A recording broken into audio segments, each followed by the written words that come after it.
할렐루야. 주님의 은혜와 은총이 사랑하는 모든 성도님들의 삶 가운데 함께 하시기를 바랍니다. 그리고 또 이 시간 예배하며 나아갈 때에 하나님의 음성이 우리의 마음 가운데 들려오기를 주님의 이름으로 축복합니다. 여러분, 올 한 해 우리가 무엇으로 인해서 하나님께 감사합니까? 그리고 또 우리가 하나님 앞에 맺은 또 감사의 열매는 어떤 것이 있습니까? 우리가 감사라는 단어를 떠올리면은 자연스럽게 우리의 얼굴에 미소가 지어집니다. 그리고 거부감 없이 하나님께 감사하는 것은 너무나도 당연한 일입니다. 하지만 이 범사에 감사하라라는 이야기를 들었을 때, 저는 어렸을 때 이 범사에 감사하라 이 이야기를 듣고 이 범사라는 뜻이 뭘까 이렇게 생각을 해봤어요. 초등학교 다닐 때인 것 같아요. 그때 이제 한자를 좀 배우고 있는 시기라서 범사, 호랑이와 뱀한테 왜 감사해야 되지?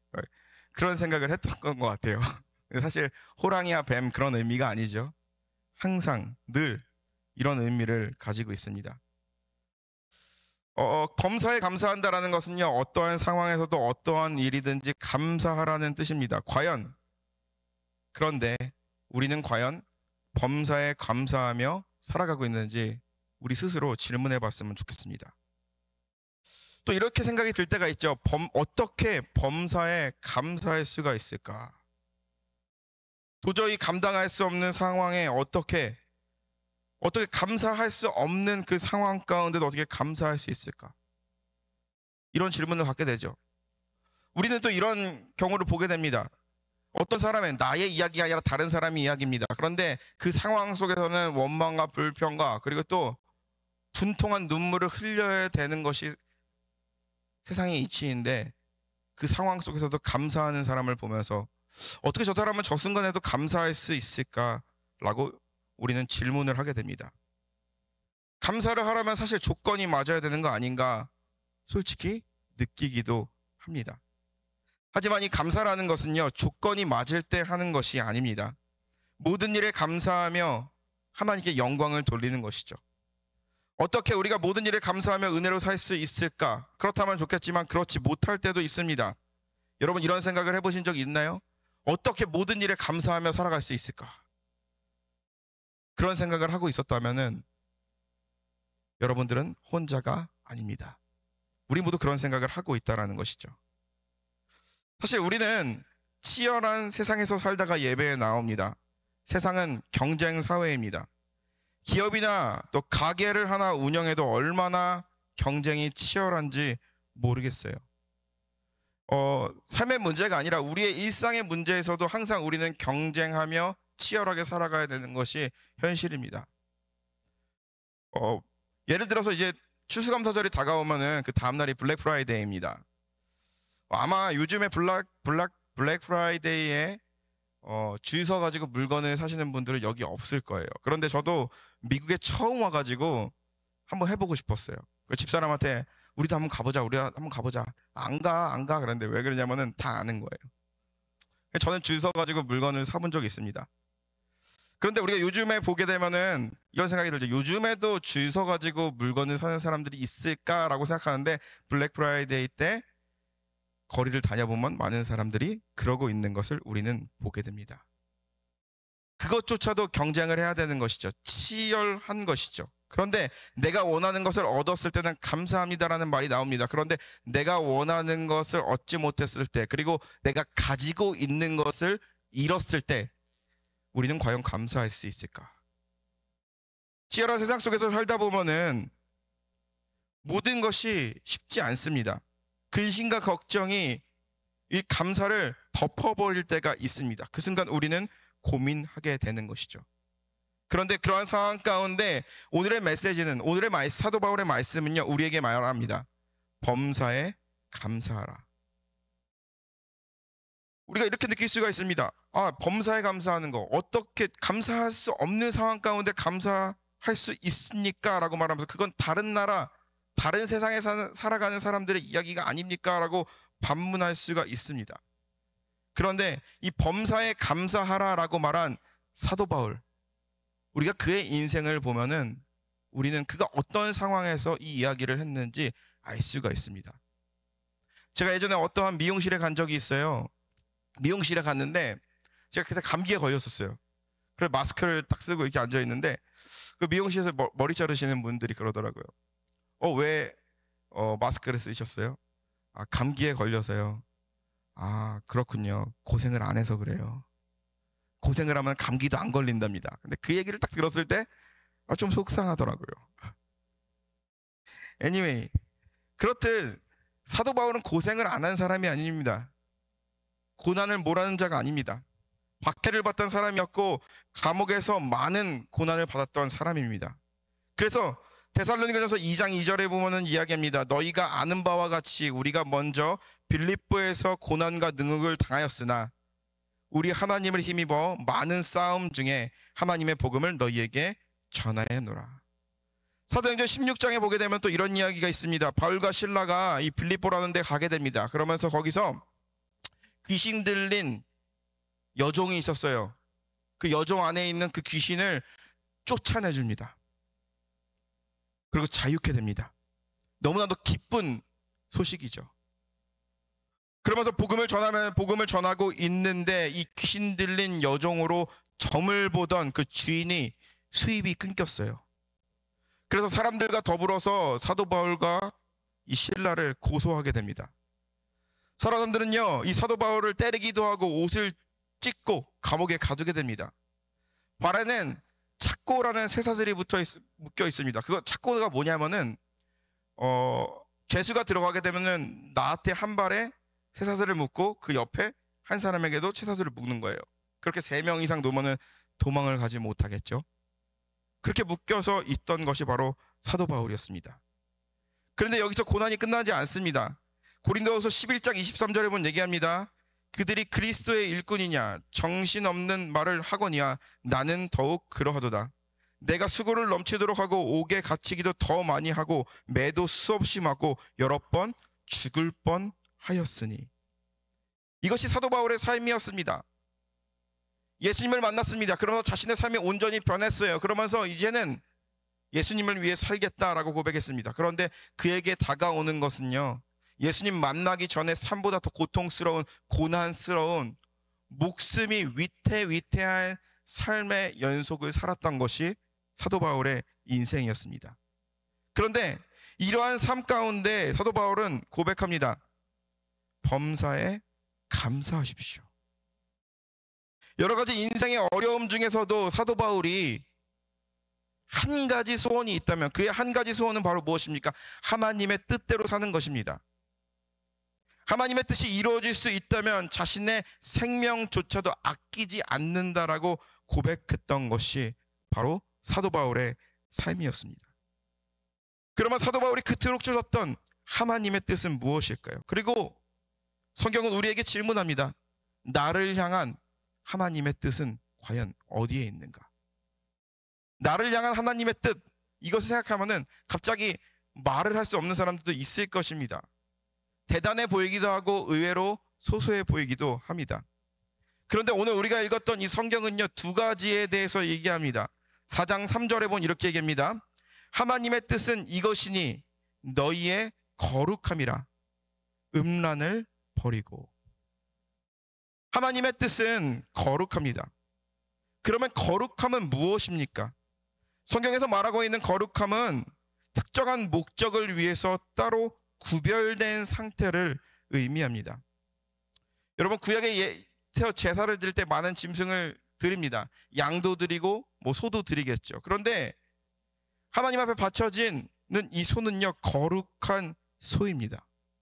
왜냐?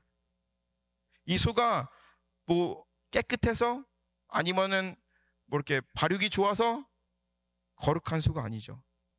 이 소가 거룩한 이유는요, 단 한 가지입니다. 그 소의 목적은 하나님께 바쳐지는 것이기 때문입니다. 거룩하다라는 것은 특별히 깨끗하거나 잘생겨서 지칭하는 것이 아니라 오직 하나님을 예배하는 데에만 사용되기 때문에, 구별되어져 있기 때문에 거룩한 것입니다. 우리가 예배드리는 이 강대상이요, 우리는 거룩하다라고 얘기합니다. 그 이유는 바로 무엇입니까? 이것을 그냥 막 사용할 수도 있어요. 여기서 밥을 먹을 수도 있고요. 대학교 다닐 때는 그 교수님 식탁 교수님 없을 때 여기서 뭐 이렇게 도시락도 까먹고 그런 적이 있었던 것 같습니다. 용서하고 들어주십시오. 학교에서 선생님이 하는 강대상이라 그래야 되나? 그거 뭐라 교탁이라 그러나요? 교탁에서는 뭐 그럴 수 있습니다. 그런데 이거는 강대상이에요. 뭐 재질을 보면은 비슷하겠죠. 그런데 다름이 있다 그러면은 이것을 하나님을 예배하는데 사용되는 것이기 때문이라는 것이죠. 그렇다면 거룩한 남편은 어떤 사람이 거룩한 남편일까요? 오늘 성경에 뭐 음란에 대해서 이야기하고 있습니다. 거룩한 남편은 교회 잘 다니고 신앙생활 잘하는 남편으로 생각할 수가 있습니다. 그런데 이 거룩한 남편은 바로 어떤 것이냐면은 오직 아내에게만 속해 있는 자입니다. 아내만을 사랑하고 아내만을 바라보는 자, 다른 여자에게 눈길을 주지 않는 것이 바로 거룩한 남편입니다.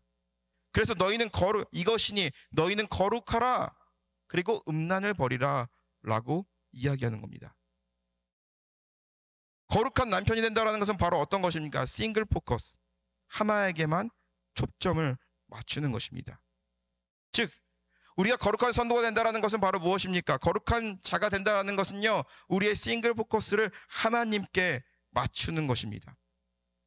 그렇다면은 이 거룩의 반대의 개념은 어떠한 개념이 있을까요? 우리는 거룩의 반대의 개념을요, 부정하다, 더럽다, 불순하다라고 생각할 수 있습니다. 그런데 이 정의에 의하면요, 이 거룩함의 반대는 어떤 것이냐면 공용이라는 거죠. 어느 누구나 와서 막 쓸 수 있는다라는 것입니다. 이것은 바로 무엇이냐? 남편이 한 여자에게만 속해야만 됩니다. 그런데 이 남편이 여러 여자들이 이 남편을 공유하고 있는 상태. 참 말이 안 되는 것 같죠? 그런데 당시에 이 성경이 쓰여졌던 이 데살로니가 지역에는요, 어떤 일이 있었냐면은 한 남자가 여러 여자를 만나는 것이 일반화된 사회였다라는 것이죠. 한 남자가 다른 여자와 만나서 성관계하고 이 여자와 만나서 합니다. 그런데 그 남자에겐 부인이 있어요. 그런데 세상이 그 모습을 바라보면서 지탄하지 않아요. 비난하지 않아요. 너무나도 당연한 일이라고 생각을 하는 것입니다. 당연한 문화였어요. 그런데 하나님께서는요, 바울을 통하여서 말합니다. 하나님을 모르는 이방인과 같이 세욕을 따르는 자, 그것은 하나님의 뜻이 아니다라고 이야기하는 것입니다. 하나님은 남자와 여자를 지으시고 둘을 하나 되게 만드셨어요. 서로만을 배타적으로 사랑하라고 만드신 것입니다. 이게 성경적인 가정의 모습입니다. 그리고 서로 하나님을 바라보듯이 서로를 바라보는 것이 바로 거룩한 관계이죠. 그런데 하나님의 뜻은요, 하나님의 뜻은 거룩함, 하나님 한 분만 바라보는 것입니다. 그런데 이 하나가 더 있습니다. 그것은 바로 무엇이냐? 5장 18절에 보면 이렇게 얘기합니다. 범사에 감사하라. 이것이 그리스도 예수 안에서 너희를 향하신 하나님의 뜻이니라. 하나님의 목적이 아니라고 뜻이라고 이야기합니다. 5장 18절에 보게 되면 16절 17절과도 같이 연관되는 문장인데요. 항상 기뻐하라. 쉬지 말고 기도하라. 범사에 감사하라. 우리를 향하신 하나님의 뜻이라라고 이야기합니다. 특별히 마지막에 범사에 감사하라 라는 내용을 우리가 묵상하고 있습니다. 초대교회 교인들은요, 초대교회 교인들은요, 박해를 참 많이 당했습니다. 그런데 사도 바울은요, 자신도 고통을 당하지만 자신과 같이 박해를 당하고 있는 그들이요, 범사에 감사하기를 원했어요. 이것이 하나님의 뜻이기 때문에 그런 것입니다. 한 가지 예를 들도록 하겠습니다. 한 복음 전도자가요, 복음을 전하다가 강도를 만났습니다. 강도에게 자신이 가진 것을 다 뺏겼어요. 여러분, 강도를 만나면 감사할 수 있겠습니까? 강도는 좀 약간 너무 먼 얘기고 도둑 맞아본 적 있으십니까? 제가 예전에 중학교 때인가요? 어머니가 오늘 밤에는 늦게 들어오나 친척 집에 이제 갔다가 이제 늦게 들어오신다라고 말씀하시고 저는 학원을 안 가고 집에 일찍 들어갔습니다. 그래서 집에 가까이 왔는데 불이 켜져 있는 거예요. 엄마가 너무 일찍 왔는데 어떡하지 하고 그냥 용기 있게 들어갔어요. 그런데 집에 있는 물건들은 다 어지러져 있고요. 어머니는 눈물을 흘리면서 그걸 치우고 있는 거예요. 말을 하지 않아도 저는 알았습니다. 도둑 맞았다라는 거. 도둑이 와가지고 모든 것을 다 헤집어 놓고 모든 것을 다 가져갔어요. 그런 상황 가운데 감사를 할 수 있을까요? 그런데 이 전도자는요, 강도를 만났습니다. 그런데 모든 것을 다 뺏겼어요. 그런데 이 복음 전도자는요, 이렇게 말합니다. 우리가 읽었던 5장 18절의 말씀을 생각하면서, 첫 번째로 내가 하나님께 감사하는 것은 지금까지 강도를 당한 적이 한 번도 없기 때문에 감사합니다. 라고 고백합니다. 두 번째로 그 사람은요, 이렇게 기도합니다. 주님, 내가 지금은 지갑을 뺏겼지만 내 목숨은 뺏기지 않음에 감사합니다. 몸이라도 안전해서 다행입니다. 세 번째로는 강도가 제 지갑을 가져갔지만 제 지갑에는 별로 든 것이 없음에 감사합니다. 돈이 없었던 거예요. 네 번째로는 강도를 당한 사람이 나인 것을 감사합니다.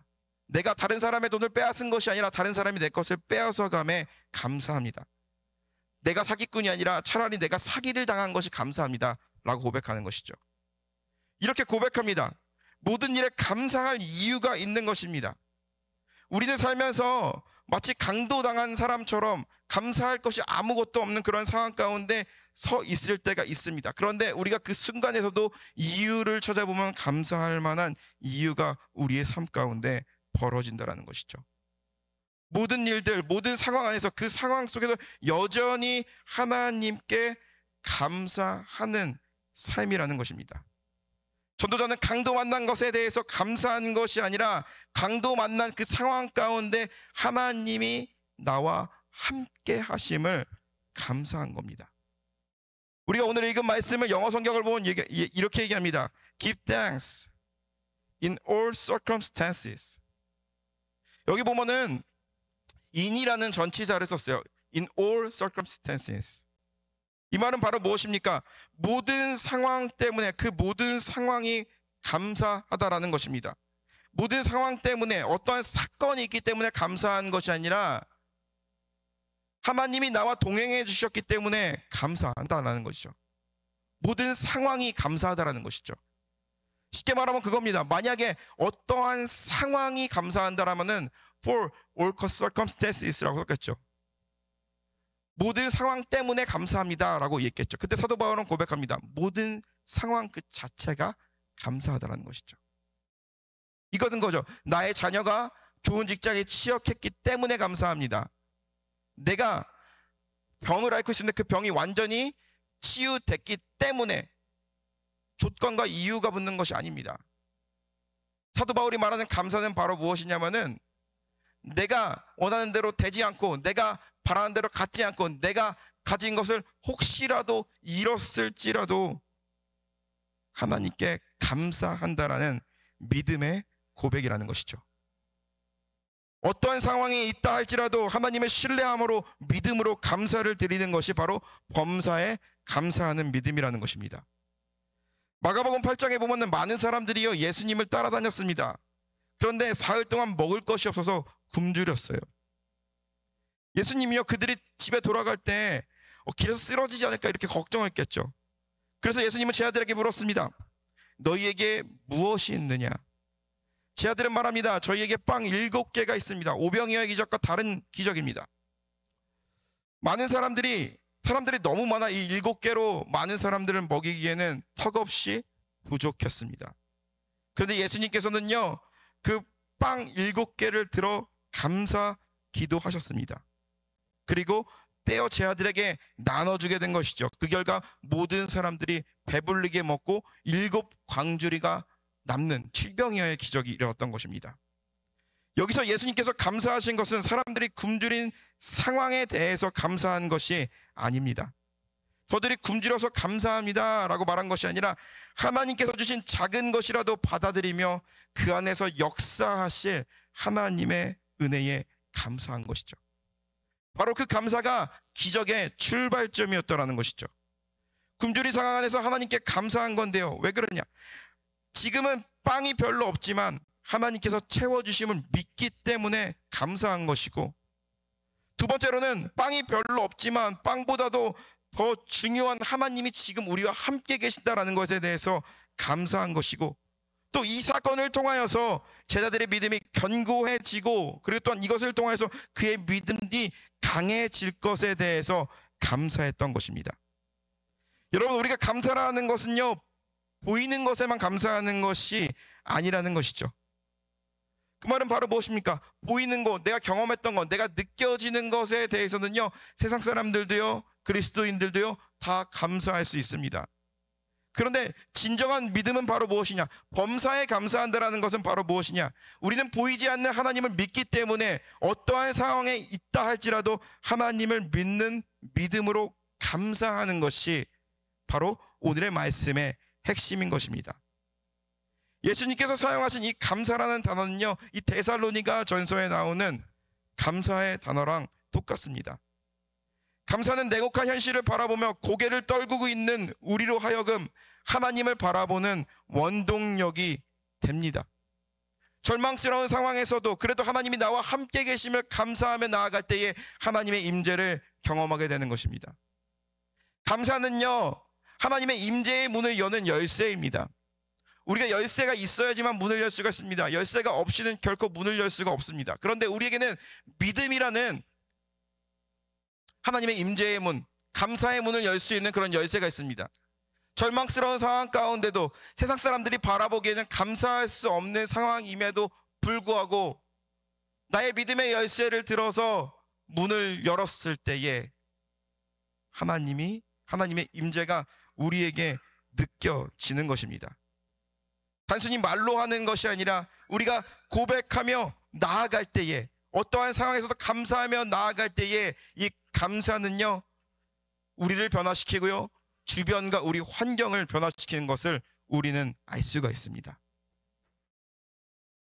우리가 성경에 보면 또 한 가지 이야기가 있죠. 엠마오로 돌아가던 두 제자를 우리가 떠올릴 필요가 있습니다. 예수님이 십자가에서 죽었습니다.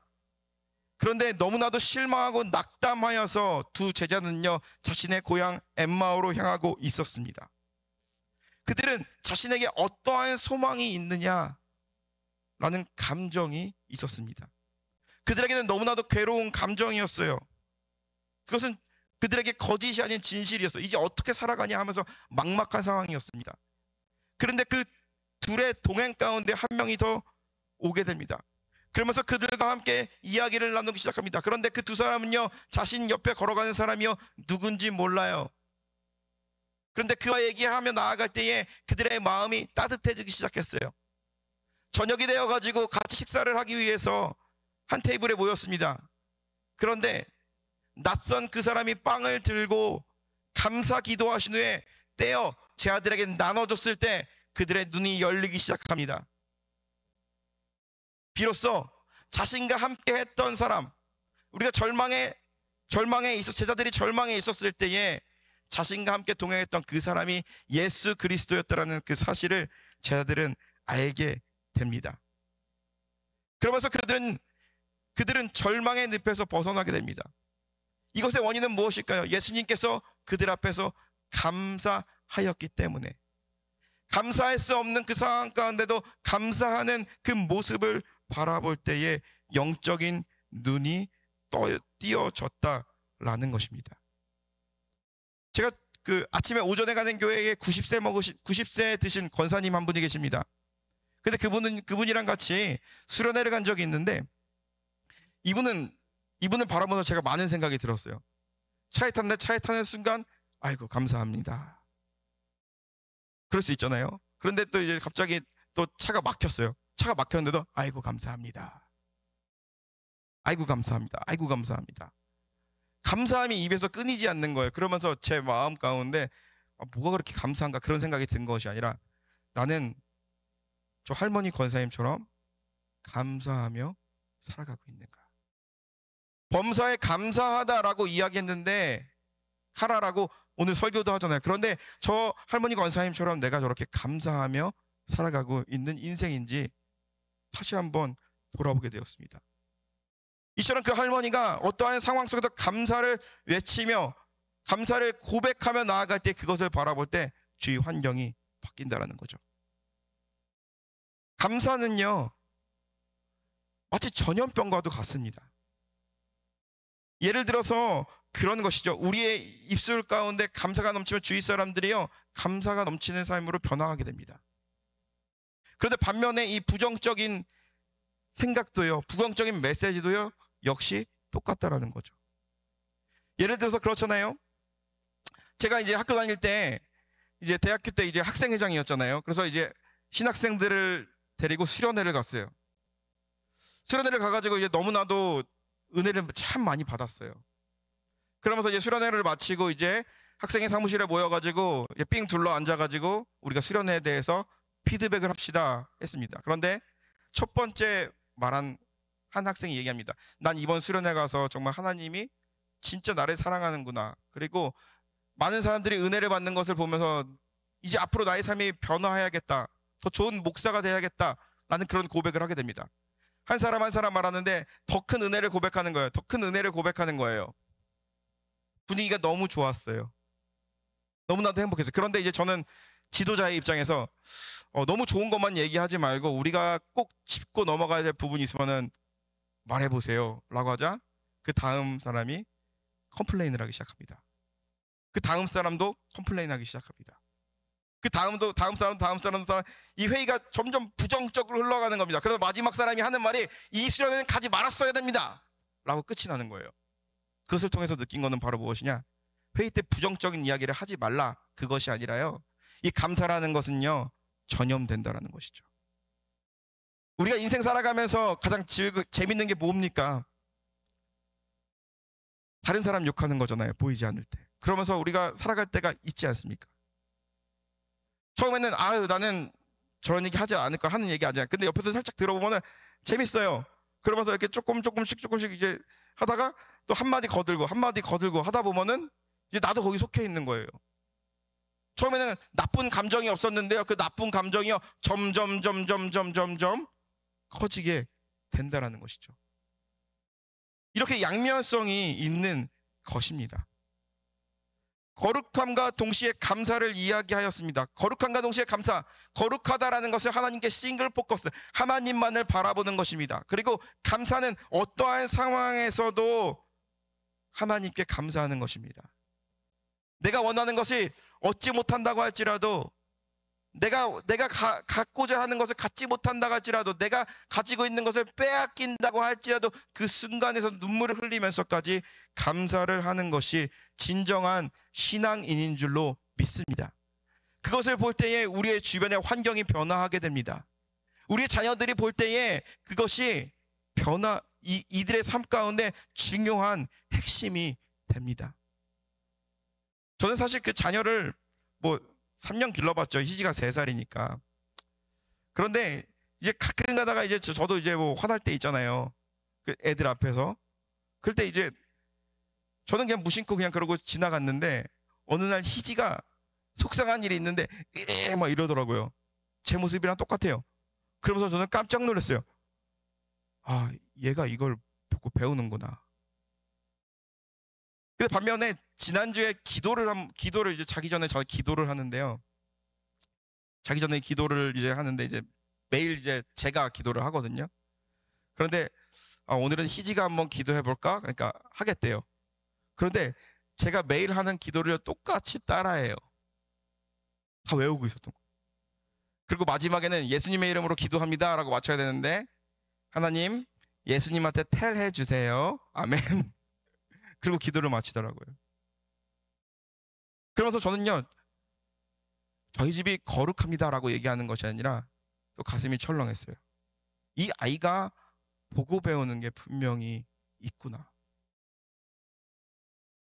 인생을 살면서 자녀를 키우면서 절망스러운 상황을 경험할 때도 있었을 것입니다. 어려운 상황, 힘든 상황, 눈물 나는 그런 괴로운 시간들이 있었을 것입니다. 그런데 그럼에도 불구하고 우리 믿음의 부모들은요. 믿는 이들은 보이는 것, 내가 경험한 것, 그리고 내가 겪고 있는 것에 그 이상 가운데 있는 하나님을 바라보며 우리는 감사를 고백할 수 있어야 한다는 것이죠. 우리는 오늘 본문을 통해서 우리는 다시 한번 물어봅니다. 범사에 감사하라. 모든 집에 가면요 항상 이렇게 걸려있는 글이죠. 항상 기뻐하라. 쉬지 말고 기도하라. 범사에 감사하라. 그런데 이 범사에 감사하다라는 내용 우리가 몰라서가 아닙니다. 그런데 우리가 범사에 감사하다라는 것을요, 우리는 가끔 착각할 때가 있습니다. 어떤 상황이 있기 때문에, 어떠한 기쁜 일이 있기 때문에 감사합니다라고 착각할 수도 있습니다. 그런데 오늘 본문을 통하여서 사도 바울이 이야기하는 것은 바로 무엇입니까? 감사라는 것은요, 무엇이기 때문에가 아니라 어떠한 상황에서, in all circumstances, 어떠한 상황에서도 감사한다라는 그 의미를 가지고 있습니다. 한 주간 이 말씀을 묵상하면서 이런저런 생각을 했습니다. 다음 주에는 우리 존경하는 이재동 목사님이 말씀을 전해주시기 때문에 어떻게 보면 여러분들에게 전하는 추수감사절 메시지가 오늘 저의 설교인데, 올 한 해 감사한 것이 과연 무엇일까 한번 생각을 해봤습니다. 그러면서 많은 반성을 했어요. 나는 좋은 목사일까? 아침에 예배 3개, 어떻게 보면은 3개의 교회죠. 3개 교회를 돌아다니면서 하는데, 그러면서 챙기지 못하는 것들, 그리고 부족한 부분들 너무나도 많아요. 2025년 돌아봤을 때 나는 좋은 목사가 아니었다. 그러면은 내가 좋은 아빠였는가? 아빠로서 최선을 다하지만 언제나 부족함이 있는 저 자신입니다. 그러면 좋은 남편이었는가? 그러지도 못했던 것 같아요. 그러면은 좋은 자식이었는가? 부모님에게 더 자주 연락하고 떨어져 있을 때 부모님에게 더 잘해야 되는데 그러지 못했던 것이 저의 2025년의 삶이었습니다. 그러면서 교인들에게 감사에 대해서 설교를 해야 되는데 어떡하냐? 상황을 떠올리는 거죠. 어떠한 경우에 감사하려고 했던 거죠. 그래서 이 말씀을 묵상하면서 저에게 딱 다가왔다는 것은, 범사에 감사하다라는 것은 어떠한 상황, 어떠한 사건 때문에 그런 것이 아니라 어떠한 상황에서도 감사할 수 있는 이유를 바라보는 것입니다. 상황을 바라봐서 감사합니다가 아니라 하나님을 바라보는 것입니다. 그렇기 때문에 그 상황이 감사한 것이죠. 그러면서 다시 한번 생각해 봤습니다. 나는 좋은 목사가 되지 못했다. 근데 그럼에도 불구하고 세계교회를 다니면서, 세계교회를 섬기면서 목사로서 부족한 것도 많고 빈틈도 많고 그리고 참 어려운 것이 많은데 그럼에도 불구하고 목사로 여겨주는 성도님들과 교회가 있어서 너무 감사하다라는 것이죠. 일할 수 있고 사역할 수 있는 목회지가 있어서 너무나도 감사한 것이죠. 자녀들을 바라보면서 나는 좋은 아빠였을까라는 그런 질문을 가지고 있는데, 이 아이들이 있는 것 자체만으로도 감사하죠. 때로는 이 애들이 빨리 커버렸으면 좋겠다라는 생각이 들 때가 있어요. 뭔가를 해야 되는데 계속 아빠가 놀아달라 그러고 옆에서 울고 있으면은 참 마음이 괴로울 때가 많아요. 근데 되돌아보면은 그 순간도 너무나도 감사한 거죠. 만약 나에게 아이가 없었다면. 아내를 떠올릴 때마다 감사한 거죠. 어떠한 순간에서도 내 편이 되어주고 어떠한 순간에서도 서포트가 되어주고, 그리고 또 우리 희지와 희수의 엄마가 되어준 거 너무나도 감사하죠. 부모님에게도 늘 죄송한 마음이지만 항상 부모님이 내 뒤에서 기도의 서포트를 해주고 있고, 어떠한 순간에서도 인생의 어려운 문제, 고민을 겪었을 때 부모님은 어떻게 생각했을까라고 생각하면서 고민하며 나아가는 그 부모님이 있다라는 것 자체도 너무나도 감사한 거죠. 설교를 다시 쓰기 시작했습니다. 범사에 감사한다라는 것은 바로 무엇이냐? 우리는 범사에 감사하다라는 것을 떠올릴 때에 어떠한 사건에 포커스를 맡깁니다. 기쁜 일이 있을 때만 감사하다라고 얘기합니다. 위기가 있었는데 위기를 모면했을 때만 감사합니다고 말합니다. 그런데 사도 바울이 고통을 당하고 있는 자신, 그리고 또한 고통을 당하고 있는 당시의 그리스도인들을 향하여서 너희는 범사에 감사하라라고 이야기하는 것은, 어떠한 상황이 온다고 할지라도 우리의 시선을 거룩하신 하나님을 바라보며 거룩하게 살기 위해서 구별된 삶을 살아가며 하나님의 시선으로 나의 삶을 바라보며 감사하며 나아갈 때에 우리의 감사를 통하여서 우리의 삶의 마음의 평안을 찾게 되고 우리의 삶이 변화되고, 그랬던 우리의 주위의 환경이 변화된다는 사실을 오늘 이 말씀을 통하여서 우리는 깨닫고 있습니다. 올 한 해 감사한 것이 무엇입니까? 라는 질문을 누군가 했을 때 우리 모두 이런 대답을 했으면 좋겠습니다. 여러 가지 감사할 일들이요 굉장히 많겠죠. 그런데 우리의 입술의 고백 속에서 2025년 이 한 해도 하나님이 나와 함께 해 주신다는 것. 감사할 수 없는 상황에서도 믿음의 눈을 들어 주님을 바라보며 감사하며 살아갈 수 있다라는 것. 그거 자체가 우리에게는 큰 감사다. 고백하며 나아가시는 저와 여러분들이 되기를 주님의 이름으로 간절히 축원합니다. 올 한 해, 아니 우리의 삶 가운데 그 감사가 넘치시는 저와 여러분들, 그리고 또한 여러분들의 감사와 찬양을 통하여서 우리의 주위의 환경과 주변과 교회와 모든 것을 변화시키는 도구로 쓰임받기를 주님의 이름으로 축복합니다. 기도하겠습니다.